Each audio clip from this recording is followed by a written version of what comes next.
ৰাজ্যত বলিছে পঞ্চায়ত নিৰ্বাচনৰ বঁটা অহা ৭ মে'ত নলবাৰীত দ্বিতীয় পৰ্যায়ত অনুষ্ঠিত হ'ব পঞ্চায়ত নিৰ্বাচনৰ ভোটগ্ৰহণ নলবাৰী বানেকুছিস্থিত চক্ৰ বিষয়াৰ কাৰ্যালয়ত গৈ আজি গাঁও পঞ্চায়তৰ আঞ্চলিক সদস্যসকলে মনোনয়ন পত্ৰ দাখিল কৰে পচন্দৰ প্ৰাৰ্থীসকলক লৈ মনোনয়ন পত্ৰ দাখিল কৰি উখল মাখল পৰিৱেশ আৰু ভাৰতীয় জনতা পাৰ্টিৰ পক্ষপাতী প্ৰাৰ্থী হিচাপে মনোনয়ন পত্ৰ দাখিল কৰে দিবেন বৰ্মন আৰু বন্দনা ৰাজবংশীয়ে চাওক আমাৰ এই প্ৰতিবেদন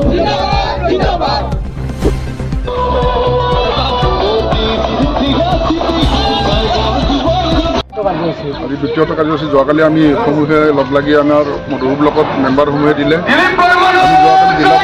জিলা পৰিষদে আজি আমাৰ যিটো 41 নম্বৰ আৰু 40 নম্বৰ গাঁও পঞ্চায়তৰ অধীনৰ আঞ্চলিক পঞ্চায়তৰ আমাৰ দলৰ মনোনীত প্ৰাৰ্থী ক্ৰমে আমাৰ দিবেন বৰ্মন আৰু বন্দনা বৰ্মন বন্দনা ৰাজবংশী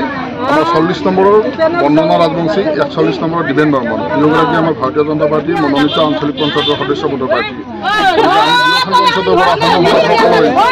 আমাৰ বানেকুছি মনোনয়ন দাখিলৰ অৰ্থে আহিছোঁ আপোনালোকে নিশ্চিতভাৱে দেখিছে যে আমাৰ অসমৰ বাবে আমাৰ গোটেই ঘটনা ৰাইজ আৰু দলীয় কাৰ্যকৰ্তা আৰু সমৰ্থকৰ বয়োভৰ ঘটিছে এই যি বিপুল উৎসাহ আৰু আমি সমাদৰ লাভ কৰিছোঁ নিশ্চিতভাৱে আমাৰ দুয়োগৰাকী প্ৰাৰ্থীয়ে আৰু আমি জিলা পৰিষদত জিকিম বুলি আমি আশ্বস্ত হৈছোঁ জনতা জনাৰ্দন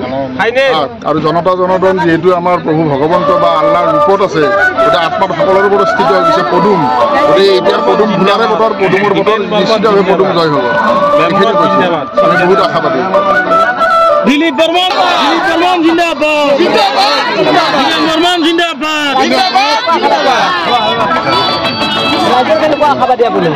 মই এই ৰাজ্যৰ মানে সহযোগিতা আৰু ৰাজ্যৰ যি উৎসাহ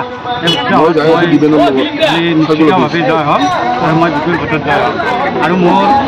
দলীয় মণ্ডলৰ কাৰ্যকৰ্তাসকল মোৰ দলীয়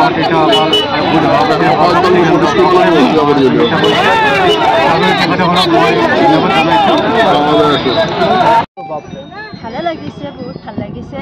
আৰু মই ৰাইজৰ হকে কাম কৰিব ওলাই আহিছোঁ ৰাইজৰ বাবে কাম কৰিম আৰু ৰাইজৰ বাবে যিবোৰ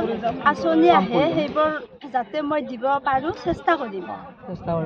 আপোনাৰ নাম শ্ৰী বন্দনা ৰাজবংশী ক'ৰ পৰা উঠিছে বাংলাবাৰী গাঁও বাংলাবাৰী আৰু গাঁও পঞ্চায়ত 40 নং কঁঠালবাৰী বজাৰ গাঁও পঞ্চায়তৰ পৰা উঠিছোঁ মহিলাসকলে যিকোনো সমস্যা ৰাখে সেই সমস্যাবোৰ দূৰ কৰিবলৈ চেষ্টা কেনেকৈ কৰিব যিমান পাৰোঁ মই কৰিব কৰিম চেষ্টা কৰিম যিমান পাৰোঁ চেষ্টা কৰি যাম মই